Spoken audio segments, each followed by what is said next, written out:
can actually, this is the challenge. Everybody's going to look at this defense and say, where's the pass rush coming from? Are y'all any good?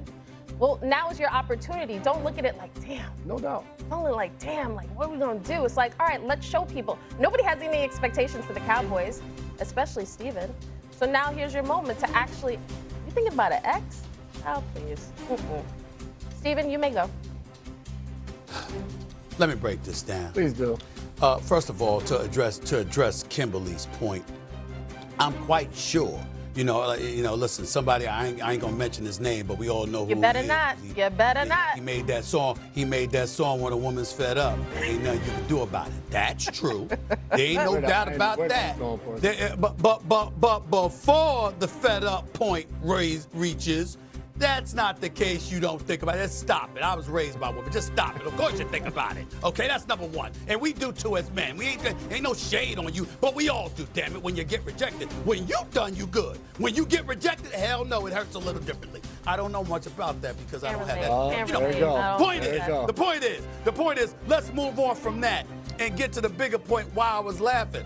Because yet that tagline there says refocus. That implies they once were focused. When was that? When that happen?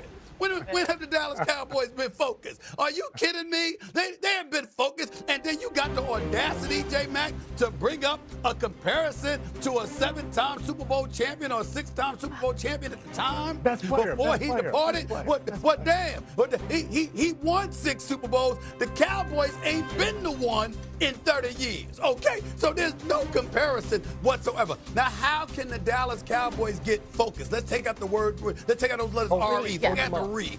How can they get focused? They have no choice. You got to go out on the field and play, and you get focused by focusing on what Jerry spent money on.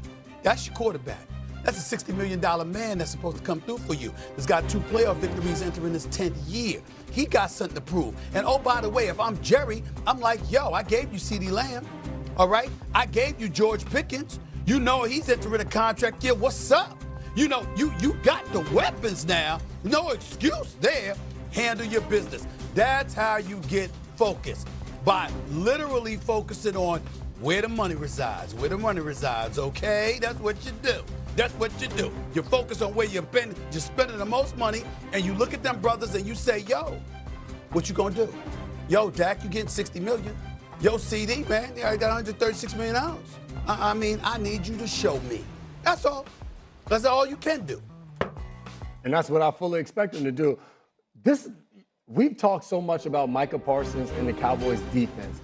We've not mentioned the Eagles lost a cornerback in Darius Slay, while the Cowboys have added a number 2 receiver in George Pickens. So to Stephen A's point, now you got CeeDee Lamb and George Pickens on the outside and a question mark for the Eagles at the cornerback starting opposite Quinyon Mitchell. That's an opportunity for this Cowboys team, who the offense, they haven't had any mess-ups or distractions. They've been rolling since Dak Prescott's been healthy all offseason. There's no excuse for them not to go rolling out there where? And be able.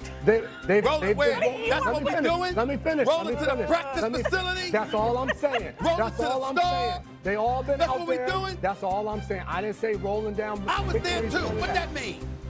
Well, you ain't lining up. I was right there. I was in the ain't store lining last up week. on What it Thursday mean? night. You're not lining up Thursday night. You go out there, they ain't got no shot. No. They have guys, though. Hold on, Jay. I'm agreeing Hold on, Jay. I'm saying to you, don't you come on this show talking about what the hell they doing in practice. We ain't doing that with them. Now, Thursday night's different. I don't want to hear about what they did in practice. I want to hear about what they did in the preseason. It counts now. This is when it counts. Don't let them off the hook. Now show the hell up. I don't give a damn what they did at the Star.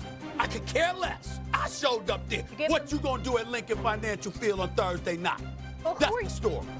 Jason, who are you even picking in this game? Who are you picking? Steve, we're saying the same thing. I said there's no excuses. They got to show up. You think they will? Okay. I like Philly in the game. Oh, okay. Yeah, I like Philly in the game. Okay. Yeah. Yeah, they rolling in practice. They rolling. With the they ain't had no distractions. You hear that? That's all I said. That's all. They rolling in practice. This is the argument. This is the argument I get in at home. Me and my wife saying the same thing, but she just want to yell at me. Stephen A. just want to yell at me. Sometimes people just need to vent, but we all agree that we're picking Philly. On Get Up, we are counting it down to NFL kickoff. We are at 2 days, and the season will kick off in Philadelphia, where the defending champion Eagles will raise their Super Bowl banner before turning the page to this season. Their center, Cam Jurgens, was asked about the pregame ceremony and all the pomp and circumstance that will come with it.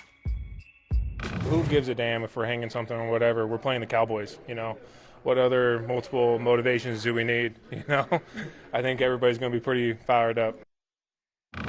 That's what you want your center to say. And here he is. There's a game in Philadelphia when Sal Palantonio is live with us on Get Up. I can't tell you how good it is to have you back, Sal. So give us a sense of the energy both inside and outside of the facility in Philadelphia leading up to this game. Michael, it's Dallas week in Philadelphia, and it's come early this year. This is a once-in-a-generation event. The Philadelphia Eagles playing the Dallas Cowboys at home here in Philadelphia for the first time week one since 1970. It's been 55 years. The last time that happened was 55 years ago at Franklin Field. You see all this gray hair? I do remember. I was there. I remember, Michael. And it is a huge ticket in town, monster game. I talked to one ticket broker, 717 in Bucks County, 717 Events and Tickets. They said those touchdown club tickets, the so-called Mike Trout seats, they sell for $5,000 a piece for Thursday night's game against the Cowboys, a once-in-a-lifetime event with the banner going up.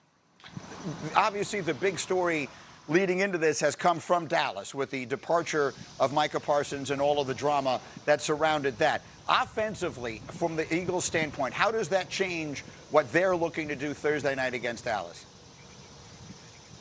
Well, in the NFL, as you know, Michael, coaches coach against coaches.